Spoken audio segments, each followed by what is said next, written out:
नमस्कार, आपके साथ मैं रोहित कुमार न्यूज फोनेशन पर हैं। पहले चरण की वोटिंग के बाद लेकर के हाजिर हैं गोपालगंज में क्या हुआ। गोपालगंज की कुल 6 सीटें हैं। 6 सीटों का हाल बता रहे हैं। बैकुंठपुर, बरौली, गोपालगंज, कुचायकोट, भोरे और हथुआ में क्या हुआ। शुरुआत कर रहे हैं बैकुंठपुर विधानसभा सीट से। यहाँ पर मिथिलेश तिवारी बीजेपी के और प्रेम शंकर प्रसाद आरजेडी के आमने सामने हैं। बैकुंठपुर सीट बॉर्डर कह सकते हैं आप इसको गोपालगंज का, और यहाँ से लड़ाई शुरू हो रही है। दिवांशु जुड़ रहे हैं हमारे साथ में।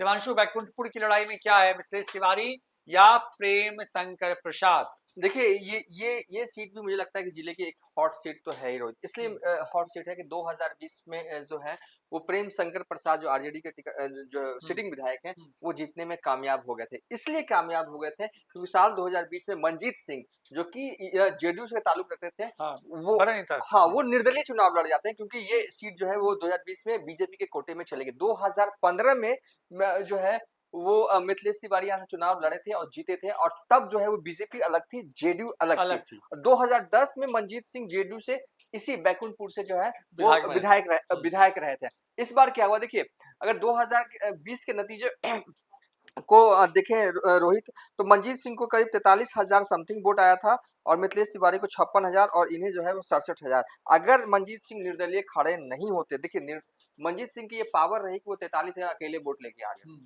और इस बार मंजीत सिंह जो है विरोध नहीं कर रहे हैं, उन्हें बगल वाली सीट जो है गोपालगंज की एक और सीट वो दे दी गई, वहां चुनाव लड़े। इस बार बिल्कुल क्लियर कट एज है मिथिलेश तिवारी को। मिथिलेश तिवारी को एज इस सीट पर। चलिए यहाँ से आगे बढ़ रहे हैं। इस सीट से स्लाइड चेंज कर रहे हैं। बरौली विधानसभा सीट मंजीत सिंह यही हैं जो कि पिछले बार जो है बैकुंठपुर सीट पर चुनाव हरवा चुके थे। दिलीप सिंह आरजेडी के हैं, फैज अहमद जनसुराज के हैं। मंजीत कुमार वर्सेस दिलीप सिंह वर्सेस फैज अहमद, यानी कि दो राजपूतों के बीच में एक जो है वो मुस्लिम उम्मीदवार है जनसुराज का। बरौली में क्या लग रहा है देवांशु, कौन है बढ़त पे? देखिए बढ़त, देखिए आप सब कुछ देखिए, क्या जेडीयू ये सीट जो है वो निकाल पाएगी इस बार, ये बड़ा सवाल है रोहित। और इसका सवाल देखिए कि ये दे सकते हैं कि ये सीट जो है वो 2020 में बीजेपी की थी, और बीजेपी के पुराने नेता वहां से जो है वो राम परवेश राय वो यहाँ से सिटिंग विधायक 2020 में बने थे। और ऐसा नहीं कि सिर्फ वो 2020 में ही बने थे, देखिए 2005 के दोनों इलेक्शन में वो विधायक बने, 2010 में भी बीजेपी के टिकट पर विधायक बने, 2000 में भी विधायक बने।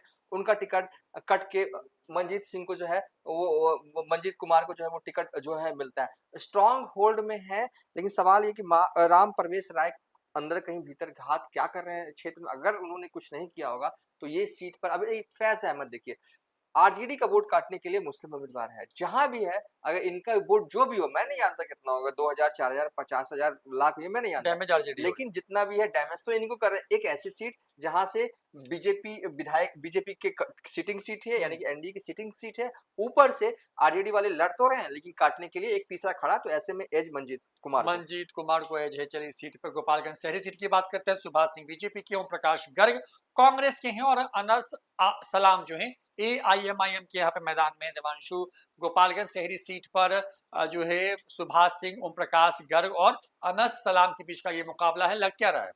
हाँ देखिए, पहले इससे पहले भी हमने वीडियो में कहा था कि अगर आपको बिहार की पॉलिटिक्स में कुछ नहीं आता, कुछ नहीं आता तो कुछ नहीं आता, बस इतना समझ लीजिए कि कोई भी शहरी सीट हो ना और एज देने की बात हो ना, तो बीजेपी के उम्मीदवार के पास एक एज तो रहता है। और दूसरी ओर पर देखिए कि यहाँ पर मुस्लिम प्रत्याशी है, का काटने के लिए एक है। बिल्कुल। चलिए तो सुभाष सिंह को यहाँ पर एज है सीट पे। कुचायकोट की बात कर रहे हैं, कुचायकोट विधानसभा सीट की बात कर रहे हैं। हरिनारायण सिंह यहाँ पर कांग्रेस के हैं। अमरेंद्र कुमार पांडे बहुत कद्दावर है उस इलाके में, सिटिंग विधायक हैं, जेडीयू के हैं। और विनय कुमार चौबे जनसुराज पार्टी के हैं।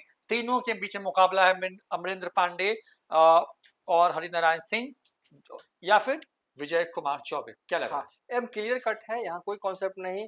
अमरेंद्र कुमार एक फायर ब्रांड नेता है इलाके के लिए, और सबसे बड़ी बात इस बार उन्होंने वादा किया है कि वो गरीबों को घर देंगे, मतलब घर मतलब जमीन का एक छोटा सा ही टुकड़ा सही वो मुहैया करवाएंगे। एज है लैंड क्रूजर वाले नेता, हाल ही में खरीदी उन्होंने। चलिए ये एज हो गया इस सीट पर भी। अब यहाँ से नेक्स्ट स्लाइड पे आ रहे हैं, और अब आ रहे हैं भोरे सीट है ये। यहाँ पर बिहार के शिक्षा मंत्री सुनील कुमार जो हैं ये चुनाव लड़ रहे हैं।